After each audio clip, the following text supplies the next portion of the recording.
I came across this focus group that was done by Frank Luntz. Now, just in fairness, Frank Luntz is no Donald Trump supporter. And I think that he really doesn't like him all that much. But that being said, he got together a focus group on people that were former Trump supporters that no longer support Trump, but some of which could be swayed back. And I thought it was an interesting clip, but even more interesting was Rance Priebus' assessment of the focus group and him trying to spin go for Trump. Republican strategist and CBS News contributor Frank Luntz led a focus group discussion yesterday in Pennsylvania, and our cameras were there. Many participants once supported Donald Trump, but don't support him now. How did Trump lose them, and can he regain their support? How many of you in this room are supporting Donald Trump right now? Raise your hands. 1, 2, 3, 4, 5, 6. How many of you at some point in the campaign at least lean towards Donald Trump? Raise your hands. Almost all of you. So what happened? He was my first choice, but just along the way, he has, I guess I can say he's lost me. I'm not saying there's no chance of turning, but he's become outrageous. I mean, we all have thoughts, but I think he speaks without thinking. When he initially began to run, he gave voice to a lot of the frustrations that I was feeling about how government is working, or more to the point, not working. But since then, he's been running as a 12-year-old and changes his positions every news cycle, so you don't even know where he stands on the issues. I almost think the last couple of weeks he might be second-guessing this, because he even said yet like a week ago, it's okay if I'm not the president. And then he's just throwing out all these bizarre comments. So I'm wondering, is he serious still about it? Whenever somebody makes a derogatory comment to him, like in a Democratic convention, Trump feels like he needs to attack that person. And he says things that are crazy. And I keep asking myself, is this the kind of person I want to handle the nuclear codes? And what's the answer? No way. I think the traction that he first got was because of the issues that he chose to focus on. I think he didn't realize that it was his issues that were drawing people. His personality, sure. I mean, everyone knows Donald Trump and he's flamboyant. But the more he made it about his personality, the less likely that I'm to vote for him. And it seems like everyone else is going in the same direction here, who started out as Trump but has moved away. Now, the last couple of weeks, I've seen kind of a pivot back to the issues, and that gives me a little bit more hope for him. But he's yo-yoed back and forth so many times, I need to see a little bit more. How many of you would still consider voting for him in the fall? Raise your hands. If it's a possibility for you. So more than half of you. So what does he have to do? He's got to get back to the issues and solve the problems. You know, No, he can't solve it. Well, he's running for president. he not can't do solve anything. it, but he's got to at least give us a plan of what he, some kind of plan of action of what he would like to do. He's already done the economic plan. He's already done the national security plan. What do you want? I want him to talk more about that and stop attacking people and acting erratically. I think we're looking for leadership that inspires all of us to be greater than ourselves. So I'm looking for the things that he says that are scripted, even the teleprompter that he makes fun of, but now he uses, but also the unscripted things like the debates. And let's see how he reacts under pressure when he has to one-on-one with Hillary. He's so busy focusing on what he wants to say and trying to, I guess, impress people. And I think right now I think initially being authentic was great, but now it's being a little too authentic. Like now he's giving us too much of himself. He needs to pull back a little bit. Don't you think you have the right to know who he really is? Mm-hmm. Yes, you do have the right to know that, but I think no one gives you 100% of themselves, especially at this stage. But don't you want 100%? I want his best foot forward. It's a job interview. This is not how you would behave when you're going to a job interview, by throwing tantrums and calling the interviewer names, or the other applicants. How can you have such a negative impression of him and still consider casting your ballot for him? Please explain it. Because the other candidate is unfavorable in my estimation, and I don't have another choice, and I don't want to give up my vote because I think that it would be worse not to vote. Now to the point where the showmanship is over. We want to see some policy details. We want to see that you have a staff, that you're going to have a cabinet. I think those are important choices because the president is not by himself. The president is led by a lot of good advisors. I haven't seen any good advisors yet. The party is voting against, or doesn't want him to be nominated.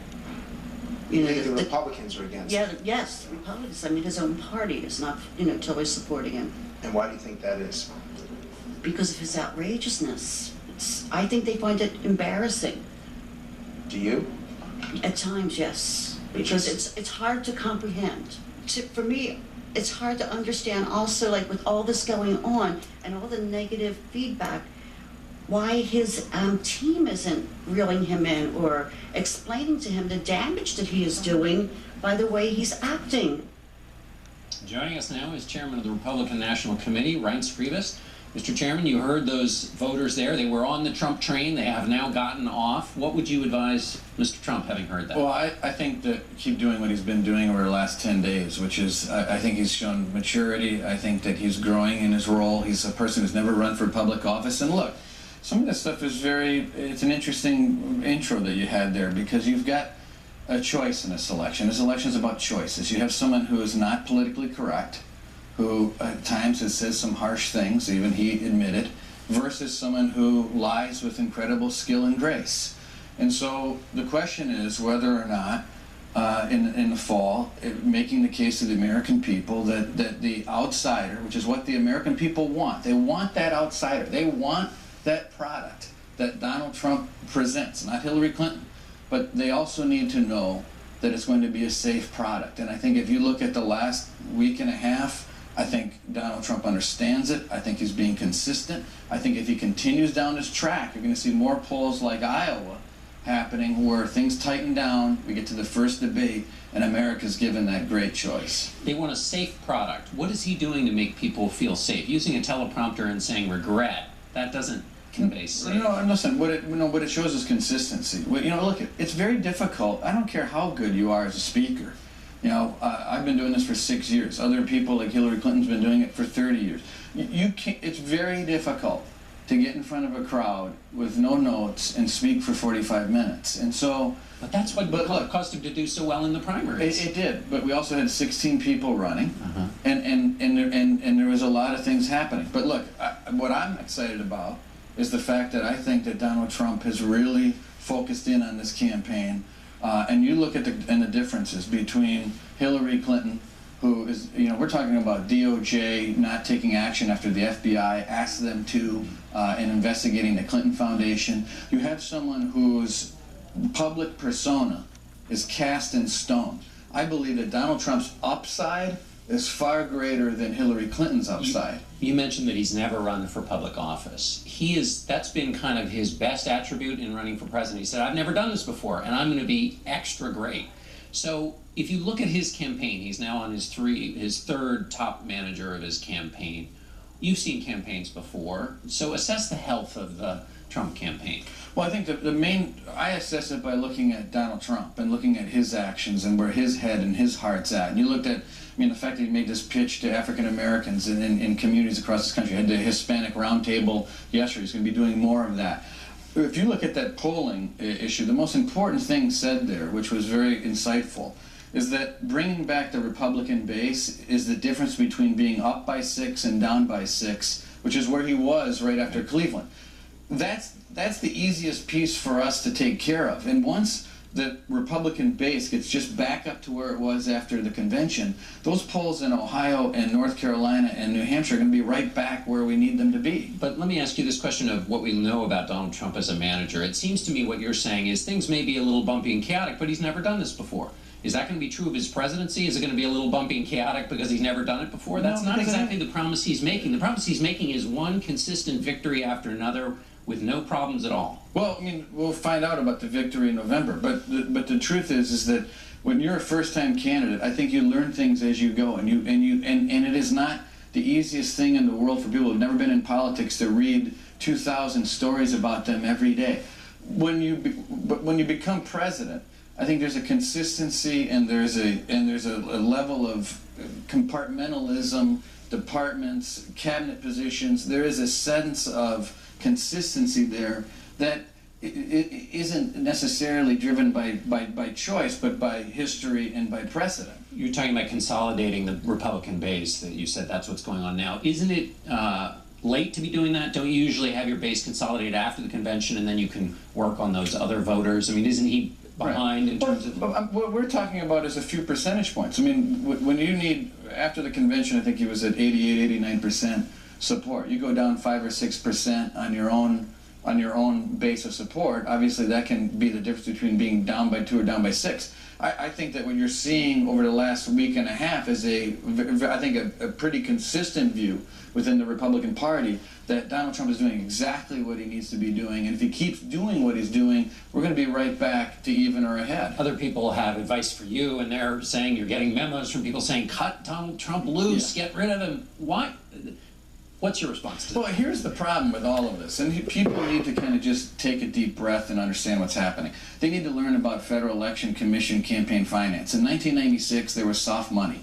The national parties were essentially a pass-through on soft money.